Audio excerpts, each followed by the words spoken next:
La nuit du 31 décembre 2018 au 1er janvier 2019 était particulièrement spirituelle à Brazzaville. Toutes les confessions religieuses, ou presque, ont passé ces instants dans la prière. Ce journal sera donc dominé par les différentes veillées de prière où ont assisté nos différents reporters. La dégradation très avancée des routes à Brazzaville, on en parlera dans cette édition. À cet effet, Barol Bakaboula et Anthony Ngonza nous emmèneront à l'avenue de l'Union africaine, communément appelée route Kombo Mukondo, ou pour nous montrer les difficultés que connaissent les chauffeurs de véhicules à hauteur de l'arrêt La Ferme au quartier Le Bled. Enfin, nous parlerons des vendeurs et commerçants de Brazzaville qui se sont exprimés sur leur bilan de vente au sortir des fêtes de fin d'année et du Nouvel An comparativement aux années antérieures. Mesdames, Messieurs, voilà pour la vitrine de ce journal. Tout de suite, déroulons notre actualité. Ils sont désormais soumis à une épreuve d'intelligence, de force et surtout de témérité. Les conducteurs de véhicules qui empruntent la route dite l'Union africaine, communément appelée route Kombo Mukondo. La dégradation très avancée de cette route à hauteur de l'arrêt La Ferme contraint les usagers à une rude épreuve où il faut désormais squatter le trottoir pour espérer passer cette zone boueuse. Barol Bakaboula, Anthony Ngonza, reportage.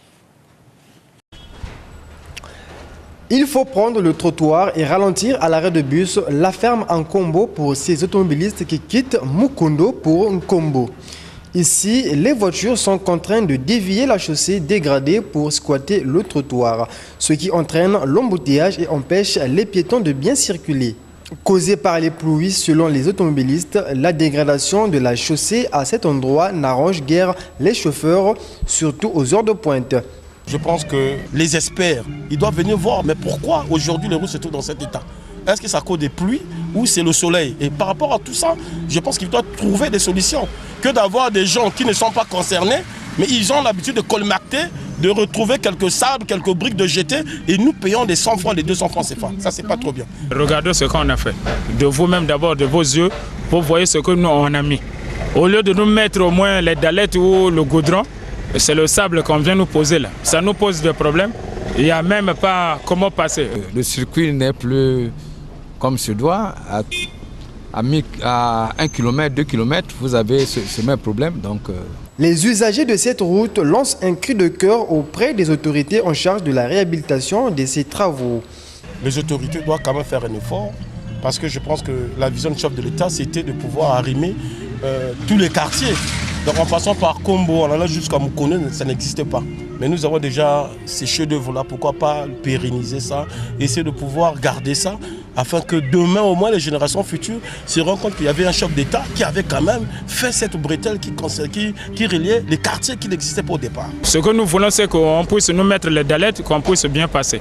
Sinon, comme ça, vraiment, ça ne tient pas. Notre appel, c'est plutôt au gouvernement. C'est comme le même scénario qui s'est produit un peu partout. Et puis, le gouvernement n'agit pas. que les autorités prennent en main ceux dont ils ont en charge de la gestion.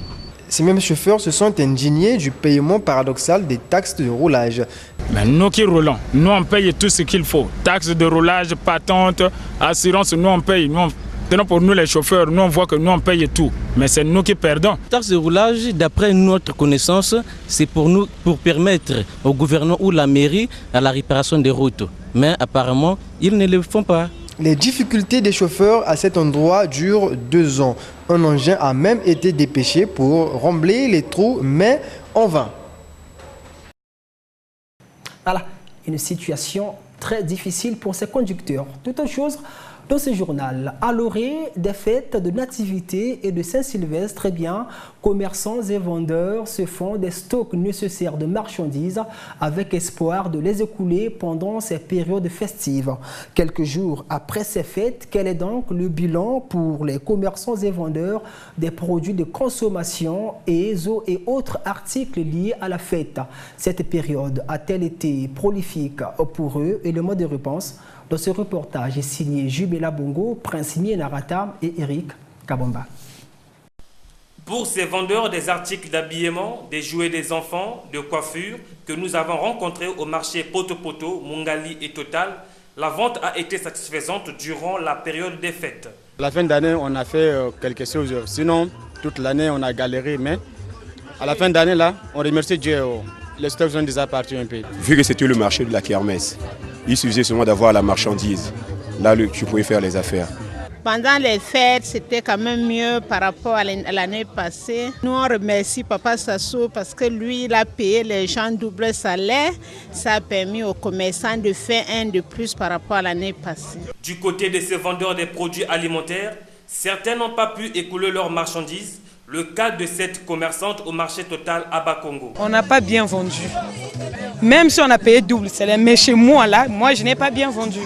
Si pour cette dame, les affaires n'ont pas bien marché pendant l'ambiance des fêtes, tel n'est pas le cas pour ces deux bouchers rencontrés au marché Bernard Kolela. Ces derniers affirment qu'ils ont bien vendu. Moi, j'ai vendu, j'ai vendu. En tout cas, j'ai vendu. C'est-à-dire que la fête, les gens ont acheté le produit à marché parce qu'il y a eu des salaires avant la Noël. Donc, en tout cas, là, c'est bon. Dès que les gens ont eu les salaires, vraiment, le marché a bougé.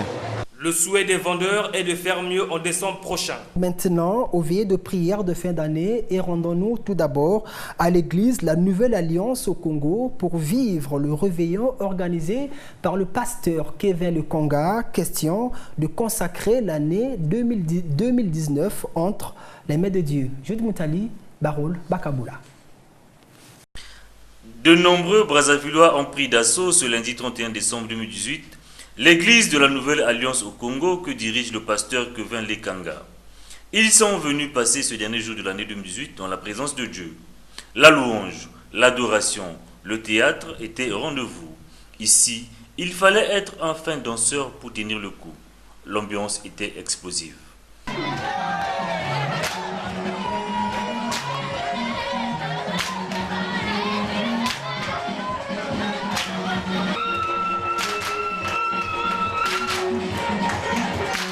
Le pasteur Kevin Lekonga place cette nouvelle année sous le signe de la sémence. Le Seigneur nous a dit que 2019 c'est une année de la sémence. Une année de la sémence. C'est vrai que les années antérieures ont peut-être été des années difficiles pour la vie des gens, mais 2019 c'est l'année de la bonne sémence. Peu avant cette veille de prière, les femmes de l'église de la Nouvelle Alliance au Congo ont participé à 4 ateliers, notamment sur la cuisine, la réception, entre autres. L'église de la Nouvelle Alliance au Congo est située au numéro 4 de la rue Espoir, dans le 9e arrondissement de Brazzaville, Djiri. Et toujours dans ce chapitre, disons que le climat était aussi le même dans plusieurs autres confessions religieuses à Brazzaville. Ces confessions ont, elles aussi, organisé des veillées de prière à l'occasion de cette fête de fin d'année. Jude Moutali et Barol Bakaboula ont sillonné certaines de ces églises. Voici leur note de reportage. Brazzaville était mouvementée ce 31 décembre dans la nuit. Des veilles de prière étaient organisées ça et là. Les églises ont connu une autre affluence. Quelques chrétiens se sont prononcés sur l'opportunité de ces veilles de prière. Je sors d'une année ancienne pour passer à une année nouvelle, ça fait toujours plaisir. Nous sommes très contents de cette nouvelle année.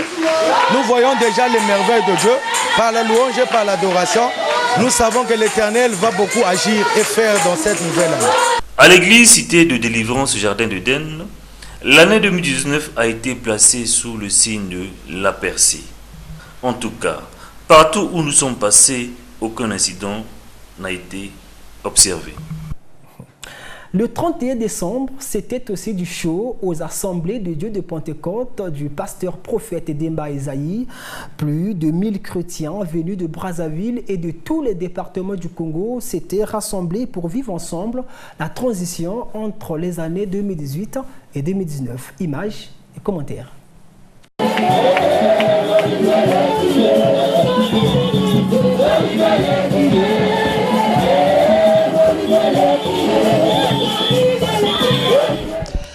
C'est un changement d'année passé sous le contrôle du Saint-Esprit pour les pentecôtistes des ADP, un instant d'intimité avec le Seigneur pour cette nuit d'adieu à l'année 2018.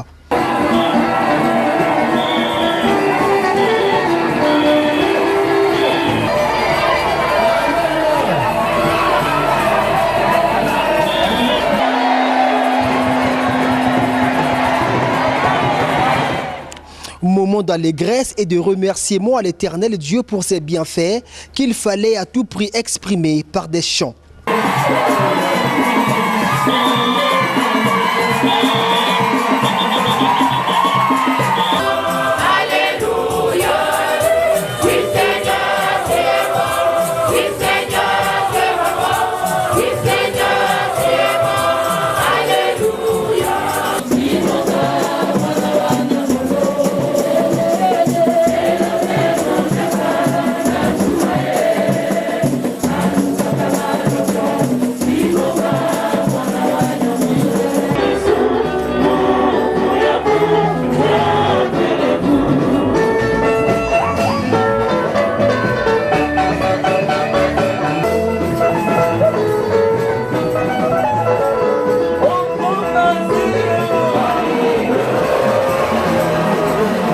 Louange, adoration, théâtre, tels sont les moments qui ont caractérisé ce culte spécial 31 décembre, avant bien sûr d'écouter la parole sainte, une prédication centrée sur l'amour infini de Dieu pour les hommes, comme décrit le livre de Jean chapitre 3 verset 16. Une parole qui invite les pentecôtistes à la repentance et au respect de la doctrine de Christ. Cette veille de prière qui a commencé à 21 h du 31 décembre 2018 a pris fin à 9 h du matin, 1er janvier 2019.